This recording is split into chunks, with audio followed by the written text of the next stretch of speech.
கன்னட தொலைக்காட்சி மூலமா தன்னோட நடிப்பயணத்தை தொடங்கி அதுக்கப்புறம் விஜய் டிவியில் சரவணன் மீனாட்சி சீரியல் மூலமாக ஒட்டுமொத்த தமிழக மக்களின் செல்லப்பிள்ளையாக மாறினவங்க தான் நடிகை ரச்சிதா மகாலட்சுமி. சின்னத்திரை மட்டும் இல்லாமல் இப்போ வெள்ளித்திரையிலையும் தனக்கேற்ற அழுத்தமான கதாபாத்திரங்களை தேர்வு செஞ்சு நடிச்சிட்டு இருக்கிற இவங்களுக்கு மிகப்பெரிய ரசிகர் பட்டாலுமே இருக்கிறாங்க. அந்த வகையில் ரச்சிதா மகாலட்சுமி பிரிவும் சந்திப்பும் அப்படிங்கிற சீரியல் நடிக்கும்போது தான் கூட நடித்த நடிகர் தினேஷ் அப்படிங்கிறவங்கள காதலிச்சு திருமணம் பண்ணிக்கிட்டாங்க. ஆனால் இவங்களோட திருமண வாழ்க்கை நீண்ட நாட்கள் நீடிக்கல. இவங்க 2 பேருக்கு ஏற்பட்ட கருத்து வேறுபாடு காரணமாக கடந்த 2021 2 பேருமே பிரிஞ்சு தனித்தனியாக தான் வாழ்ந்துக்கிட்டு இருக்காங்க.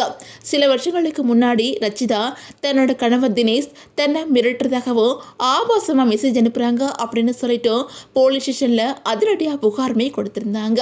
இந்த நிலையில கணவரை பிரிஞ்சு தனியா வாழ்ந்து வர்றதுனால சோசியல் மீடியால அவங்க மேல பல விமர்சனங்கள் வைக்கப்படுது. சமீபத்தில் செய்தியாளர் ஒருத்தவங்க ரச்சிதாட்ட உங்களுக்கு ஜாலியா இருக்கணும், சுதந்திரமா ஊர் சுத்தணும் அப்படிங்கிறதுக்காகத்தான் திருமண வாழ்க்கையில இருந்து ஒதுங்கி இருக்கீங்க அப்படின்னு பல கருத்துக்கள் வருது அப்படின்னு நேரடியாக கேள்வி கேட்டிருக்காங்க.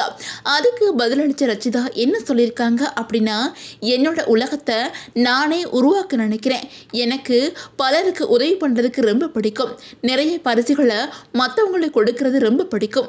எல்லாத்துக்கும் மேலாக குழந்தைகளை தத்தெடுத்து வளர்க்கணும், அவங்கள படிக்க வைக்கணும் அப்படின்னு பெரிய ஆசை இருக்குது. ஜாலியாக ஊர் சுற்றுற இந்த ரச்சிதாக்குள்ள தான் இப்படி ஒரு ஆசையுமே இருக்குது.